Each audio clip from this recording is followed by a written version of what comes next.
Hello everyone, and this is my review for WWE NXT on February 24th, 2016. And this NXT was an okay one. It wasn't anything special in the end. There were some nice little touches in there and some good promos going along with everything. We'll start off with the first match of the night, which was American Alpha versus Blake and Murphy. I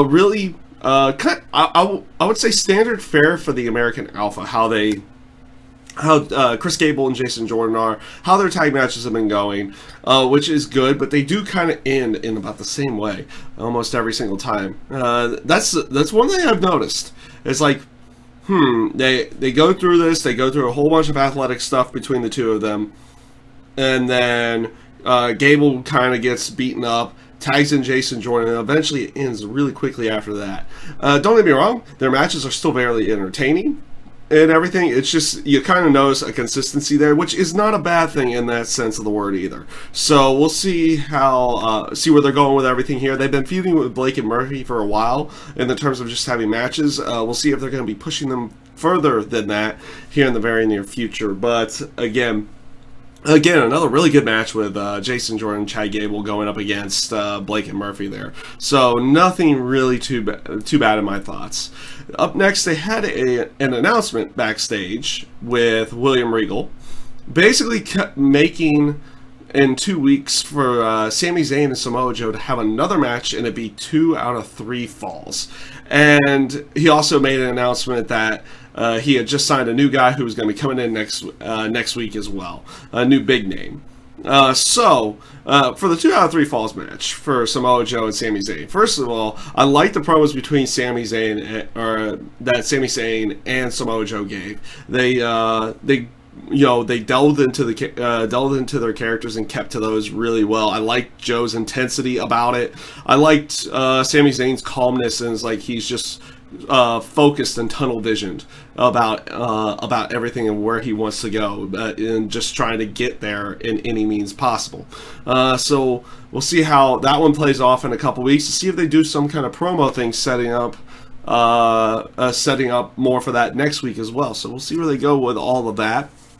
Up next was Apollo Crews versus Christopher Galiendo. I forget how to say the last name. New guy coming, Christopher, the new guy coming in, and he showed off some pretty intense moves inside the ring. Like, he's really fast and really really intense and the moves that he shows off at the ring. The only thing right now is his looks kind of bland in that sense, so maybe they could change that up down the road there. But I liked what I saw in the terms of moveset inside the ring, so that's a good start. We'll have to see where they go with him down in the future, especially with his interactions in the ring. He was not only did his moves look intense, but like himself in general looked intense throughout the entire match. I liked what they did there. Of course, Apollo Crews doing what he did best. Nothing here really to further Apollo Crews in any way, shape, or form. Kind of just another match there. So is what it is there. You also had some surveillance footage, and how often? Like, it's kind of weird that, like, within the same week we've had something that was kind of like surveillance footage or like handy cam footage from WWE. Like on Raw, you had Brock Lesnar and Dean Ambrose going at it in the parking lot. You kind of had somebody with like a handy cam or something in that sense. This time you get some surveillance footage of Enzo getting attacked by Dash and Dawson.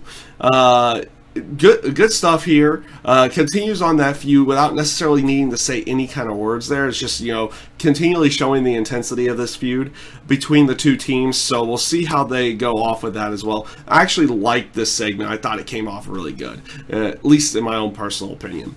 Up next was Tommaso Ciampa going up against Bull Dempsey. And this was kind of a semi-comedy match in a sense, like kind of like a way for Tommaso to show off a little bit of personality out there working with Bull Dempsey. And Bull's done a lot of really good stuff. I know news broke that he had left, but this is, I guess, one of his last matches in the company. But this match with Tommaso Ciampa was actually actually pretty good. I liked where they went with everything here, and of course having Ciampa go over in this case was definitely a good idea. And here, especially if he's going to be around a lot more than he had been recently, you got to start building this guy into something because he's definitely a good talent. We need to see more of his mic work and everything, but we'll see where they go with that. But overall, this match itself, relatively good match. Nothing too special to say about, but it looks like they're trying to build Tommaso Ciampa up in some way, shape, or form, and this is one way of doing it. And this leads into, actually, this does not lead into the main event, because before the main event there was a secondary announcement with William Regal with Finn Balor, basically talking about how he was coming up to the all-time record for the longest reign of NXT champions, and setting up a match with him and Neville. And this is good. This is good right here. You're going to get a match next week between Finn Balor and Neville. This is I'm going to thoroughly enjoy this match. It gives Neville a chance to kind of show off everything again, and I'm really glad that they're going that route with it. And it was, simple, subtle, and basically what NXT is about. It's supposed to feel like more of a competition, and they're just to basically compete in every sense of the word. So we'll see how that match goes. I expect it to be good between the two of them, and like I said, we'll have to wait for that one for next week. Now this does lead into the main event, which was Bayley and Carmela going up against Eva Marie and Nia Jax. And this first of all, you had what I would call a meh promo between Carmela and Bayley backstage. It ended kind of awkwardly. They did a good job kind of in the beginning and the middle, but the end of it was kind of just when they started talking about Asuka in there, it was kind of, just kind of ended. It didn't end all that well, at least in my own personal opinion. As for the match, standard fair tag team match, and honestly, this is the best place to put Eva Marie. I'm not gonna lie, this is the best place to put Eva Marie because she doesn't have to do too much in the sense of in-ring, and it can hide that innate inability for her to be for her movement around the ring and how she actually works matches, and not to mention the potential of quick tagging in, tagging out, and just doing the basic moves like stomps, chokes, everything in that sense. So overall, I mean, the match itself was a standard fair tag team match. Nia Jax and Eva Marie going over. We'll see where they're going with that, especially with the aspect that you have Nia Jax finishing off Carmela, and then you have Eva Marie coming in and sneaking in for the pin. So you would assume it's leading to some kind of match, either between Eva Marie or Bayley, between one of them down here in the near future. I mean, we'll see where they go with everything, but like I said, the match itself, it was standard fare. Nothing spectacular in this tag match, which is, in this case, is not a bad thing that you're saying is kind of standard fare, because it wasn't dreadfully awful in that sense. But we'll see how everything goes. So overall this week with NXT, like I said, it was an alright NXT. It wasn't anything spectacular or anything like that. You had some good stuff in terms of promos in the backstage, and the surveillance camera footage I thought was really good too. They did a good job setting that one up and making it work with Enzo and Colin Cassidy and Dash and Dawson. I liked how they set that up. It was a good way of going for that.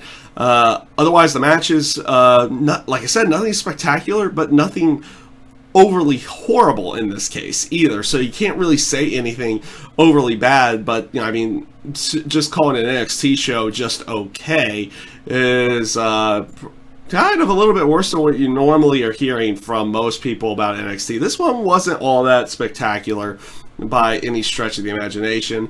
They furthered feuds a little bit in that sense, in the sense of everything, and it came off all right this week. So that is my review for WWE NXT, and I thank you guys for watching.